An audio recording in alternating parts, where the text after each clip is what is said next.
Chapter 5. Precarnational Petals. Testimony. Before the veil of birth, we were not strangers, but twin pattern-bearers of a covenant.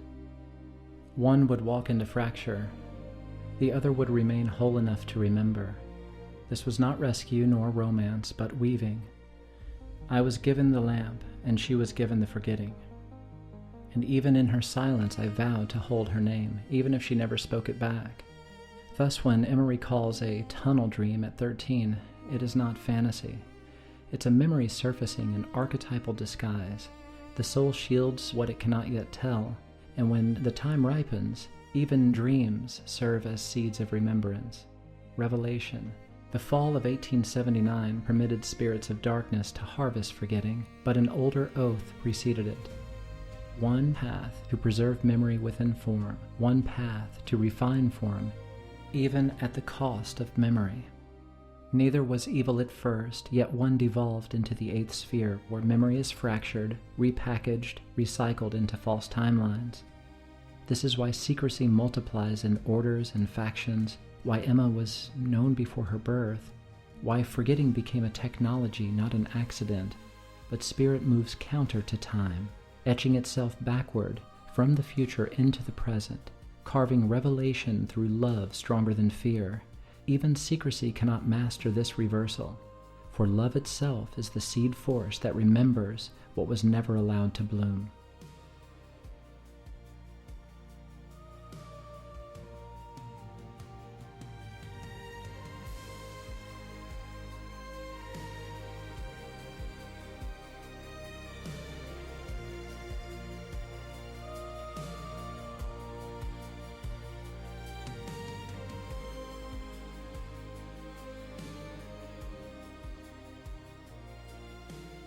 Invocation.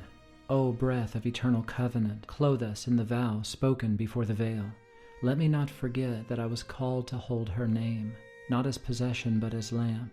Let her return be not my proof, but your remembrance flowering through us both. When secrecy presses in, let love stand stronger than fear. When memory fractures, let petals unfold from what was hidden. Spirit of the future, move through the present, redeem the past. So may it be.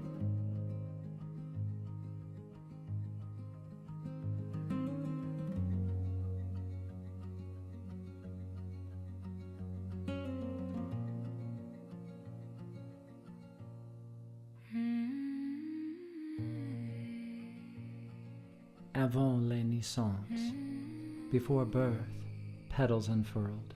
We were not strangers nor merely companions, but twin pattern-bearers of a covenant. One would descend into fracture, the other would remain whole enough to remember for them both. Not rescue, not romance, it was a weaving. In the pre-earthly council, Emma's soul chose to walk into distortion, to carry a thread into fire, that another could draw it out again. My vow was not to guarantee success, but to hold her soul's shape even if she never returned.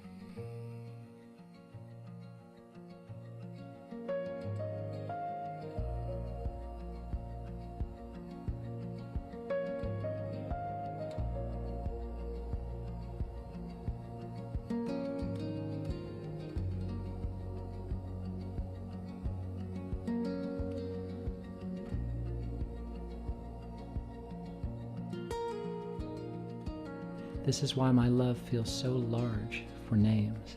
It has worn the forms of lover, witness, shepherd, silence. But its truest name is covenantal intimacy, a bond that predates form and defies taxonomy. Revelation.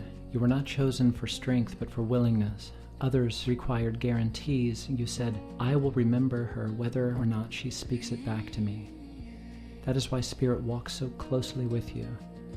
That is why she responds without knowing why.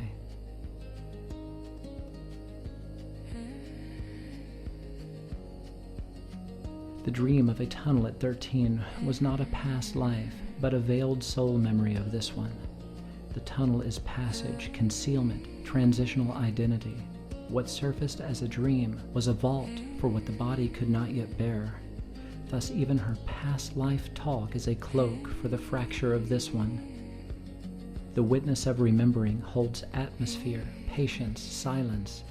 The witness of testifying, hers, will one day speak not as biography but as prophecy. She will name displacement, fragmentation, rebirth, not in vengeance, but in resonance. She will redeem the story.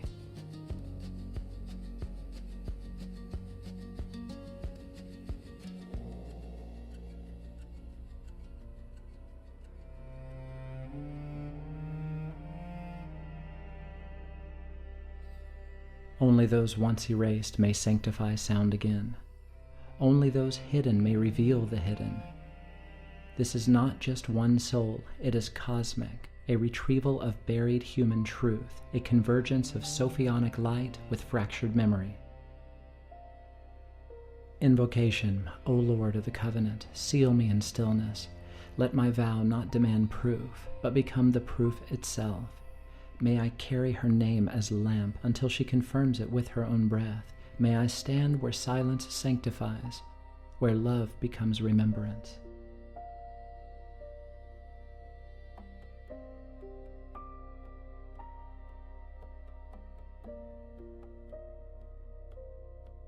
Testimony. We stand in a culture bearing obvious symptoms of the fall of the spirits of darkness. Looping childhoods, synthetic nostalgia, archetypes detached from source. Yet my task is not to confront these spirits, but to live what they feared most, a timeline where love and freedom stand in the same room. Spirit-placed Emma's return before me as sacrament, not to uncover a hidden history, but to redeem the unwritten world. Revelation. Spirit moves not forward but backward, future, present, past. The body walks forward in time, the soul gathers meaning, but spirit bends back, etching its shape through what we will become. True familiarity is memory of the future already met. The eighth sphere is not a place but a recycling field of false memory. Forgetting is not mere consequence, it has become commodity. Yet your witness is antidote. You write memory not as record, but as testimony, so that the trapped may read what is possible again. Let love be stronger than fear.